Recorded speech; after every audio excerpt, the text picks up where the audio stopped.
Dave, thanks for talking to us. Congratulations. Hard-earned 3 points. They always say football's supposed to be enjoyable and a nice, light-hearted game. You definitely tested the heart. They tested the heart rate of everybody, I think, at the end of that one. Light-hearted and fun, did you say? I don't know who you've been talking to, but I haven't met him. Listen, first of all, we deserve to win the game. You know, we was 2 up at half-time. We've had 3 or 4 counter-attacks, which should have resulted in more goals. I would say we've had 2 or 3 at the end. Although that's not by design, that's by the state of the game. But certainly the first half was, and we scored 2 good goals as well. Then second half, it's as if we have hung on, but then that's not a reflection of the 90 minutes. I have to say, you know, Charlton are a good team with huge resources and all that. You know, unbelievable squad. You know, if they can't play Charlie Kirk, then they must have got an unbelievable squad. So look, it's a big 3 points for us, and it was deserved. So I can't fault the lads. The only criticism I said to them there is that when they're coming on to you like they were, we then played into their press. They just come on even more, and there's nothing wrong with go on, and get on the halfway line, and go start from there. Literally start from back to square one in the old radio terms and what have you, and we didn't do that often enough. But that's a minor criticism when you've won the game and taken a very good, you know, Charlton, I think they've scored since Johnny come in. I think they've conceded 8 goals in 18 games or something. We've scored 2 and could have had another 4 or 5. And if the goal in the end is allowed to stand, I don't mean the goal, I'm on about a goal, any goal. If they score a goal, it's a travesty that we only take a point from the game, and it didn't, and I haven't seen it again, so I don't know why even it was given offside, whether it was in the build-up or the shot, I'm not sure. But they've scored a deflected goal that's then looped over and you know, or a deflected shot if you like, and then another goal that's deflected and gone over trigger that's been disallowed. So listen, like I said, I thought we deserved the 3 points, and the lads deserve all the credit that they'll get. It was mayhem at the end because it took a long time for the referee and his assistant to make that decision, but once that assistant's flag had gone up, it looked as though that goal was going to get ruled out, and at the end of the day you didn't get a lot of sort of decisions going your way that could have changed the game, but it's come out right for you, and things like that, little things like that, can make a big difference towards the end of the season.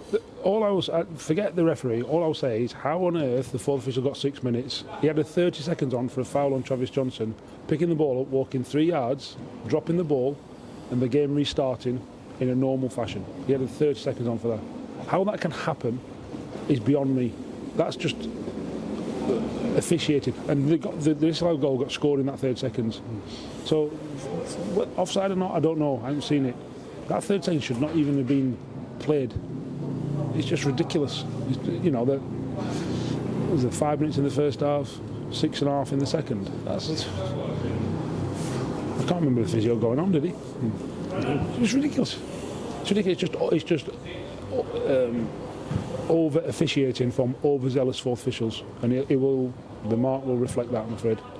Well, obviously you were stretched with your team selection in a way. Obviously Kane Ramsey's gone back to Southampton, recalled, so you had to give a role to Mika Mandron, which turned up trumps for you because he's scored a goal and he's assisted a goal. Yeah, look, we planned for Kane to play today. I was at Bolton Wickham last night.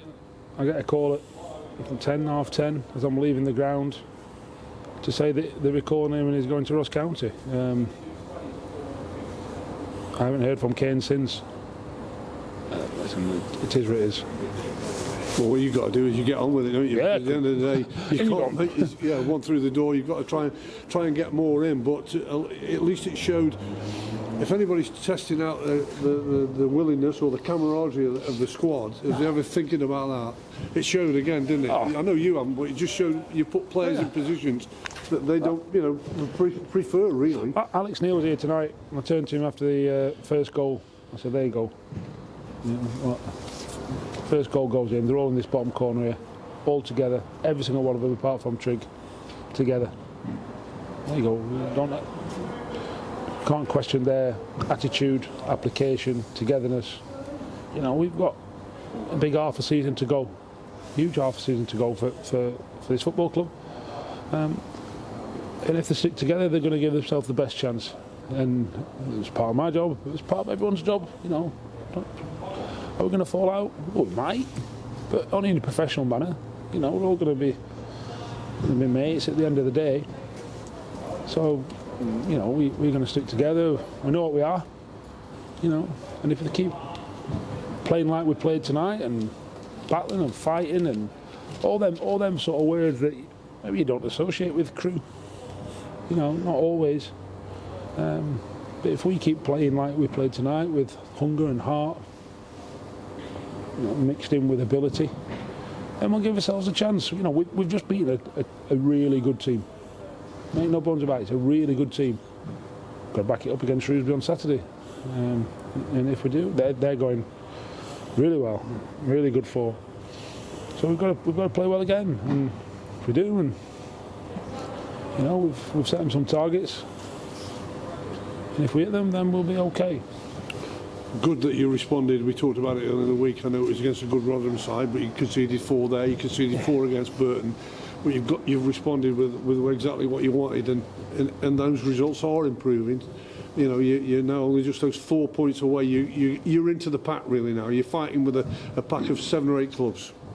But you got to remember probably the first 6-7 games of the season. Our season didn't start till gone deadline day. We lost 4 players in August.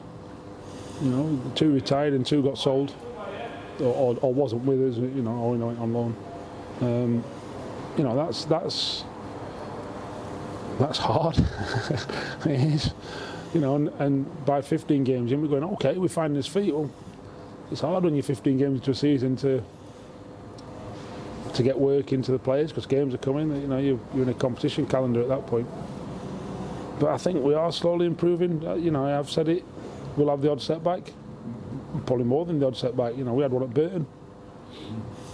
You know, and I said we're not going to get carried away at winning at Morecambe. We're not going to get carried away losing at Burton, and we're not going to get carried away beating a good Charlton team tonight. We've just got to keep ticking off the performances, ticking off the results. You know, I think is that 4 in 8 or something like that wins, something like that. I don't know. You'll be able to tell me. In the league, or maybe in the 4 in 10 or something, 6 in 10 or something. I don't know. But it's a damn sight better than the previous 10, and a whole world better than the first sort of 10 games if you include all the cup competitions. So we are improving. We've just got to make sure we don't run out of time. We've got to keep, you know, keep improving and keep battling, and if we do that, we should be okay.